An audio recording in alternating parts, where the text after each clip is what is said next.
In the world of coffee, there's a journey that every coffee lover should do. The journey to origin. We know it's not always easy to make the trip, so we created the next best thing, the Colombian Coffee Hub. An online site where you will meet the growers and learn some of their secrets, challenges, and successes. See breathtaking landscapes of the Colombian geography. Learn from coffee scientists, industry members, baristas, and coffee growers about what it takes to produce a high-quality coffee, and share your own coffee stories. Now you know, there's a journey waiting for you. Welcome to the Colombian Coffee Hub.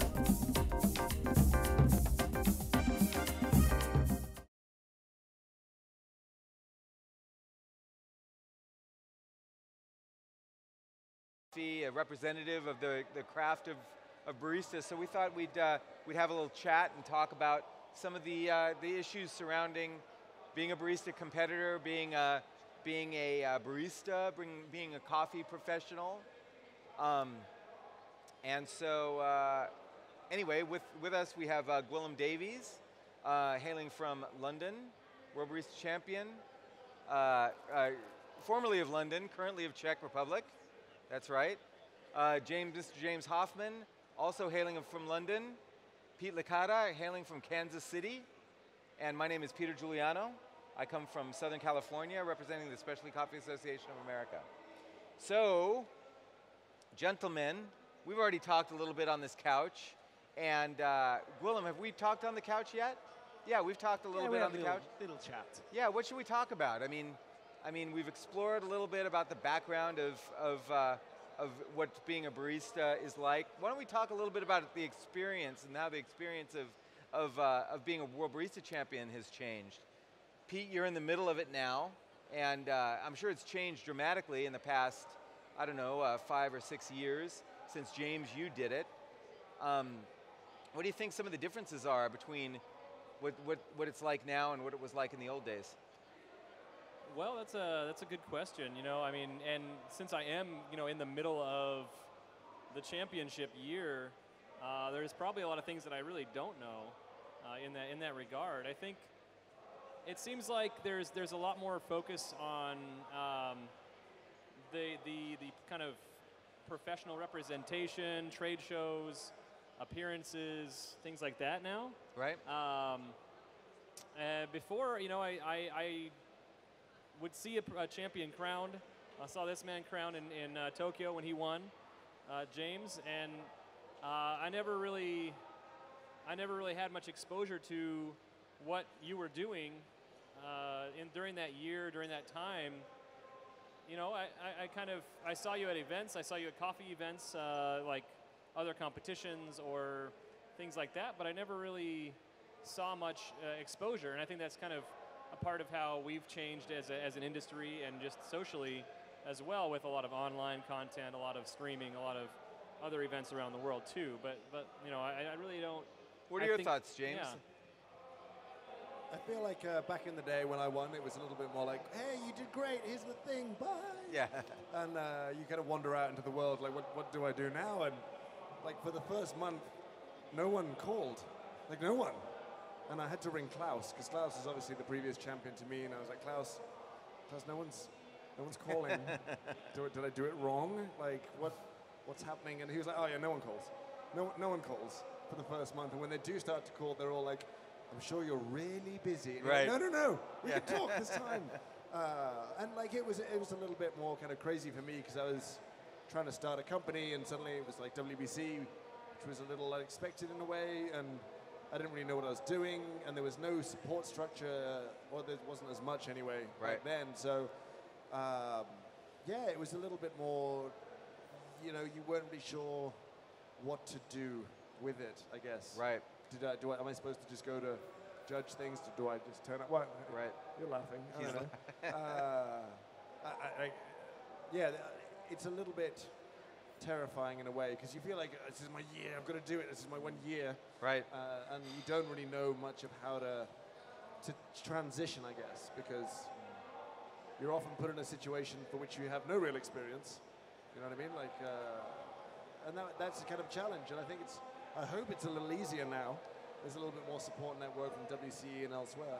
I hope, you know, but it is, I mean, ultimately, you work for the thing, and the thing happens, and it's amazing, and then it's a bit confusing because it's pretty hard to plan for it happening. So, am I talking around in circles? No. I mean, it's interesting. I mean, it occurs to me that you two were friends before you started to compete. So, was James able to give you any brotherly advice? Absolute role model. Absolute. I won. I came back. I went back to my boat carrying this rather large trophy, and then I went back to work on the coffee cart. And then what I do because the coffee cart closes at 2:30, so I then cycle down to the roastery, go and say hello. So I just went back to doing that. It's fine. Right. And James would go, "Has anybody rung you yet?" No. But and then they started to, but they couldn't get hold of me because you were on the boat. I was on a boat. Yeah. Kept moving. And I didn't have a shop because it was like a market outside, and so they contact James. And so I'd be going, "Has anybody contacted me yet?" No, okay. And it was great. I just got back to life. It was lovely. I was having a great time. Right. And then slowly it all started to happen. And then, as James said, no experience. So I dropped in the middle of Kazakhstan, talking to 50 people, about no coffee. idea what I was doing. And slowly you pick up the skills in order to cope with it. To try to represent. So do you think and you didn't really know what you were representing. I had no idea the competition existed before Stephen Morrissey. Right. And so I didn't really know what I was representing or what I was doing. And eventually it came down to the barista profession. Right. I had a responsibility to them. Well, I don't know if this is meaningful to you, but from, I was in California sort of watching both of you guys do it from afar, and that's definitely something I felt like, if you had a sort of theme of your World Barista Championship-ness, it might have been that idea of the craftsman, or maybe the humble craftsman, just the idea of getting back to coffee all the time, and being just really getting back to work. It was clear to me that that's what you did, and that was really cool. Acting like a professional, right? Because you're in the spotlight, and everything you do, the way you, if you slump on a counter, lean on a portafilter, whatever you do, you're representing baristas, and that's what they'll think baristas are. Right. So I felt this sense of responsibility, so I started to smarten up a little bit and behave myself. Interesting. Did you feel like you needed to have an agenda, like talk more about a certain aspect of coffee service? This a bit, but part of that came from just going to the roastery and talking to James, and the themes of the time. Traceability was one of them. Treating being a barista as a profession, acting like professionals. Right. So they were some of the themes. Connecting, sharing information. Among baristas. Yeah, forming a community. I will say, it's funny hearing you guys talk about your experience. One thing that hasn't really changed is that first month, or in my case, 3 months, nobody calls. Nobody calls at all because everybody thinks that you're busy. Everybody, and like they talk to people and they're just like, it must be insane right now. And I'm just kind of like, I'm just kind of, I'm going to get a beer at the bar and, nothing big. But I will say that one thing that is definitely different is there's much more, for at least for me, I definitely had more of an understanding of some of the expectations, some of the things that I was wanting to focus on and what people kind of wanted me to focus on as well so far, obviously.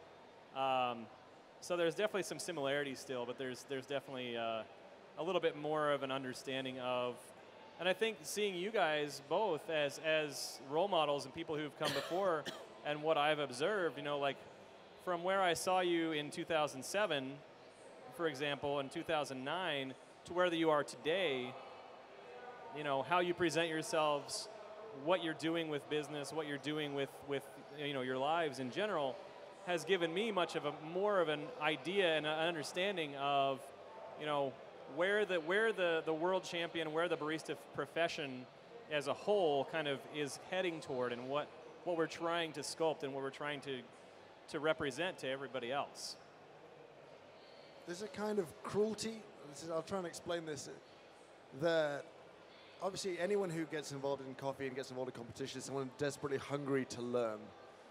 And it seems a little mean that once you win the WBC, once you have that achievement, actually then the capacity and ability to learn skyrockets. Does that make sense? Like it's almost a little unfair that the person that gets the prize doesn't just get the prize and the title, but it's a door-opening thing that allows you to connect with so many people, and if you want to, not just network for the sake of networking, but learn at a very different pace. And my year, that sort of 2007, 2008 time, really, really accelerated my learning and set a sort of I tried aggressively to learn up until that point, but this really accelerated that for me. And at no point did I ever feel stagnant. I constantly felt like I was playing catch up where I ought to be the whole time. But yeah, undeniably, there's doors open and you can connect in a totally different way with the entire coffee industry. That is a huge privilege, undeniably a huge privilege.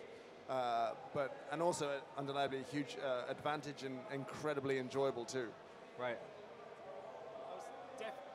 I was definitely a much better barista the year after winning. You became a better barista after winning. Yeah, much better. Interesting. How so? Just the access to information and ideas. And then there's the responsibility of passing that on and sharing, which you feel, because you've been so lucky to be able to access it that it's nice to then pass it on. Now you went back to working at the cart. Would people come to the cart knowing, was it on Yelp that the World Barista Champion works here? Yeah, it got a little bit busy. Is that true? Yeah, it was crazy. It was crazy. Well, it didn't help that James came along and also started working on the cart as well. So you had the 2007 and 2009 champions working there. Well, Stephen would be around too. Yeah. So back in the day, it would be me, Gwilym, and Stephen working a little car on a Sunday. Those were occasionally wonderful and glorious times. But that's before you won, because Stephen had gone off to do great things by the time that you won. But yeah, God, you got busy. I remember how much you were open at 8 in the morning, shut by 2:30 in the afternoon, 5 days a week. Right. And churning through, for this side of the couch, about 130 pounds of espresso on a 2-group. Yeah. Right? About 60 kilos of espresso on a little 2-group outside in the street. It was manic for a while. It was unbelievable. Amazing. You were a busy man. The thing was, it was so difficult to find you as well. When you got there, you wanted to stay because it was so hidden away, wasn't it? It was really in a backwater. But it was just the place to go, because that's the only way you'd get to see Gwilym, or unless you were at the roastery hanging out with James, and then he might pop round afterwards. Right. So, how do you see barista competition developing and moving on for the future? Do you see other things? It's changed so much since you won, James. I'm kind of thinking, and obviously you're still hang around and are involved in competition and working with baristas who are competing. Where's it going? What's next? Okay, so there's two sides. One, standard, the whole it gets better every year thing feels a little trite and feels a little overdone, but it's undeniably true. There's no way I would ever wanted to compete again, because I would be showing up, as we'll see, regularly throughout this little event. But the tricky bit, the thing that I often get schooled on by smart people who care, is that I had been involved in some capacity with every WBC from 2005 until 2012, and 2013 was the first one I missed. And the problem that is pretty much a first world problem is that I'd seen the same thing so many times that I was like, it's trite, it's staid, it's boring, it's stagnant. And so I was kind of a campaigner for let's tear it down and start again and do something totally different. And then people would be like, you understand that for almost everyone involved in competition, it's pretty new. Do you know what I mean? They haven't been to every WBC for the last 8 years or whatever it is now. Right. You know what I mean? This might be their first year competing, and this is new, and this is fresh, and this is exciting. And it's not stagnant because they haven't seen 200 performances before. And it still has the same value that it did when I was competing as it does now. So I sometimes question my decision or my desires to rather selfishly tear it to pieces and start over when it's still very effective in the format that it is now. Yeah, for sure. Yeah. And I'm never going to forgive you for missing my WBC, by the way, James. Just so you know. It was a rare occasion where I had to do some work because like half of my staff had gone. Like John was competing and Jez was supporting, and then Sang Ho, who does roasting, also was competing in the Brewers Cup for the UK. So like I had like half a team missing, and I couldn't really justify me just going to go and hang out in a trade show in Melbourne for 5 days. So it pained me to miss one, and I'm sorry. It was nothing, you know. I would like to have gone, don't get me wrong. A trip to I am sorry. It's right there. Anyway, sorry, I wouldn't derail this, but What about the future, Gwilym? What about barista competitions as they evolve and transform? Perhaps not in terms of their structure, but maybe in terms of their meaning. I agree with James. I mean, the barista competition to me now it's not so much about finding a champion to represent. It's more about training, spreading the word, and giving people the opportunity to show their skills and to learn more and find a community. I mean, it's great how it's advanced in the UK, but now I'm in the Czech Republic, which is very different. I mean, we're not sure if we're going to have a competition this year. Right. So there's lots of sort of work to be done at a ground level there. Sure. So yeah, I like it as it is. Yeah. What about you, Pete? I'm sorry. Oh, well, I think that you know, it's transformed, you know, considerably since I first started watching, and for the first things I started seeing, even, you know, the highlight reels of 2003 and 4 that we never really saw the full videos of, which actually exist now online somehow magically, but we didn't have back then. And some of it's my own perception when I started working and when I started competing, you know, seeing like, oh, this magical stuff that's happening, the best in the world and all these cool things, to then experiencing it and saying like, oh yeah, it's, you know, I've seen that before. It's kind of old school, it's old hat. But I definitely think that there's a change in the focus of what the competitors are trying to achieve. In kind of, you know, the presentations have now, you know, been able to grow through changes in the actual format, as well as changes in the coffee industry itself, to be able to, you know, represent the coffee that they're using, the people who are involved, all the nuances and things, and showcasing their actual talent and their understanding and knowledge of it, you know. So I think that it has evolved in that sense, but it is still, for all intents and purposes, the same barista championship that it has been for a decade or longer, right? Right. And so, you know, that's something that I think, and I definitely agree with both of them, that it's something that we in the industry, when we get so used to it, and I see Stefanos compete for the 9th time, you know, you know, like we're like, oh, I've seen that so many times. But then, you know, having that perspective and looking outside a little bit more, and like this person, you know, somebody's like seen it twice, you know, or they've seen maybe 10 competitors go the entire, you know, competition for the last 5 years. You know, it's still really new, it's still really exotic and different, and a lot of people don't have the opportunity to go to the competitions and to be a part of the events. So, and now we have so much exposure online that I think that, you know, we have to keep that understanding that you know, we've seen it so much, but so many other people haven't. Right. I think the most exciting thing for me about barista competition, and keeps me interested in kind of going along and hanging out at these things, is the networking opportunities. Like, I have so many friends. Don't like the networking thing, actually. I'm going to retract that. But like, I have so many friends now from barista competition.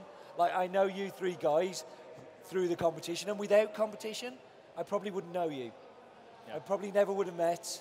Like, and that would have been the end of it. And I think that's, for me, the value of barista competition.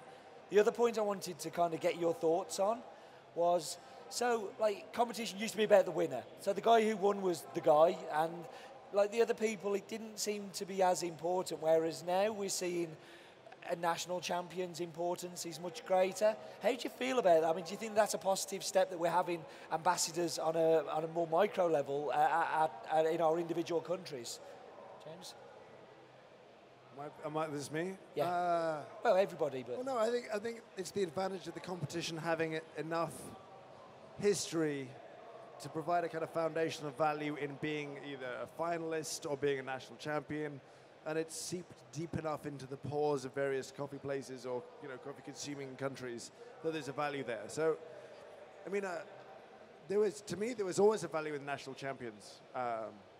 My drive to compete came from a rather selfish place, I'll be honest, because I was working in a little weird coffee bar setup, and then one day the UK Barista Champion came in, and I had to clean everything up, and he came in, and he made like 12 drinks that looked nice, and then he packed his stuff up and left, and he probably earned more than I did that week, and I was like, this seems kind of sweet, and there was enough to kind of like that as a sort of important person, a person of value whose skills in coffee could be rewarding, definitely kind of kept me interested in going deeper into coffee. And I know that sounds a little selfish and shallow, but it is what it is. Like I was on £6 an hour selling whatever it was at the time in Oxford Street in London, and that the idea that you could do this for a living and that I could do coffee for a living was kind of exciting and new at that point, and that was simply because I met a champion who I still keep in touch with, and he's a lovely guy. But is that a weird thing? I think there's a value in that. No, I think it's a great thing. I mean, there's depth in this industry, and there's possibility in this industry. I think that's an important message to try and retain the people in it. And we're a kind of transient industry. We're a kind of a clearinghouse, and like people come into coffee, and we do this thing where we recruit people into coffee. We make them wildly passionate about coffee.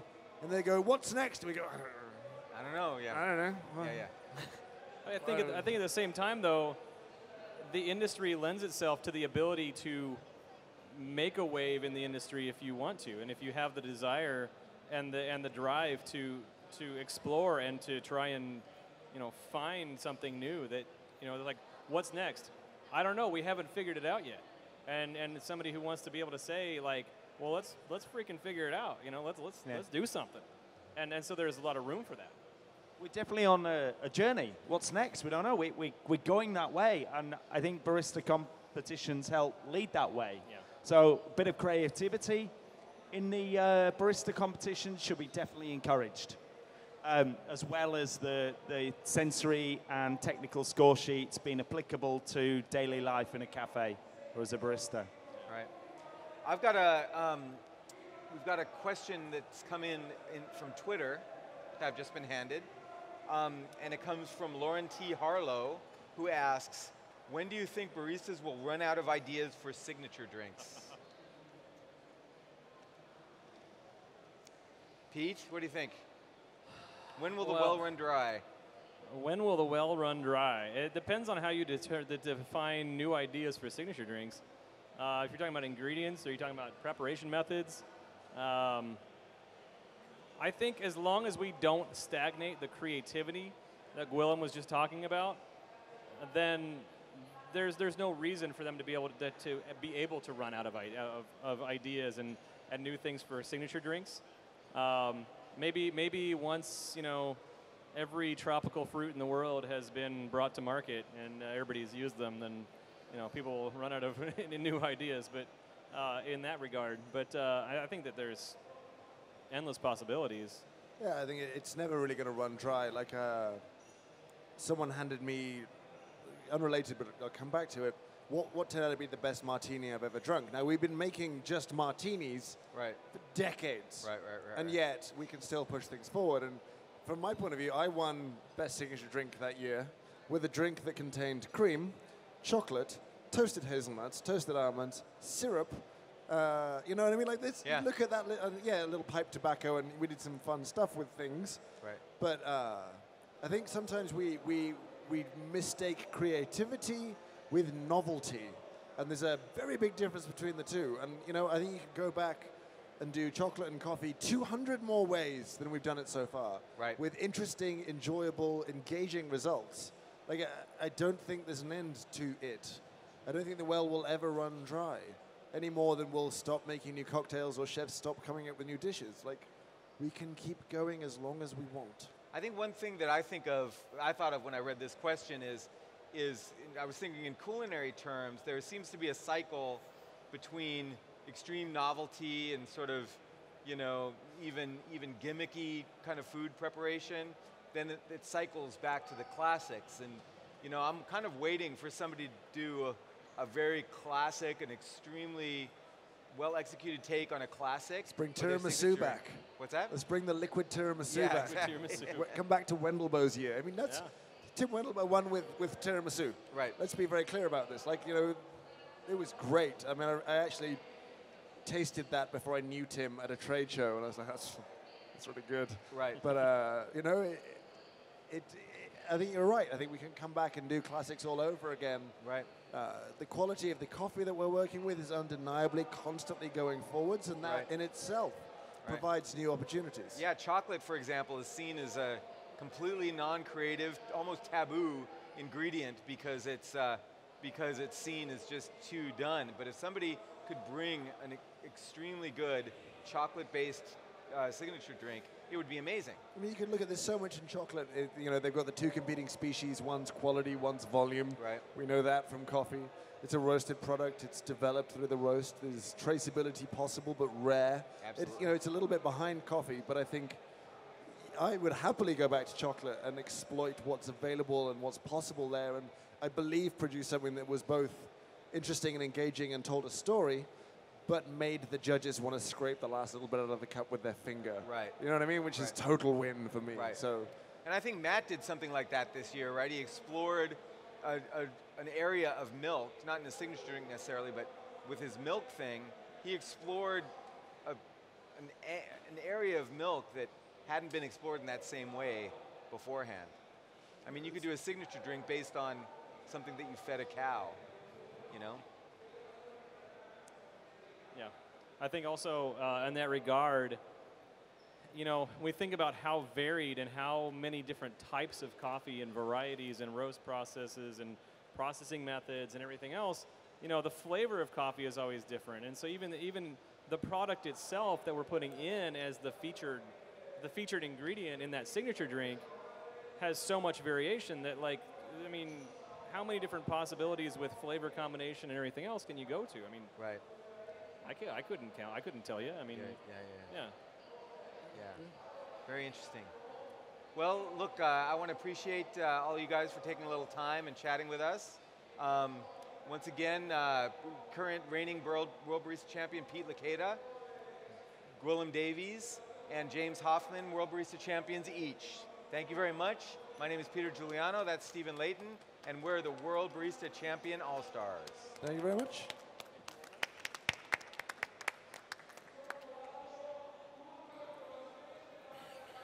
We have an hour?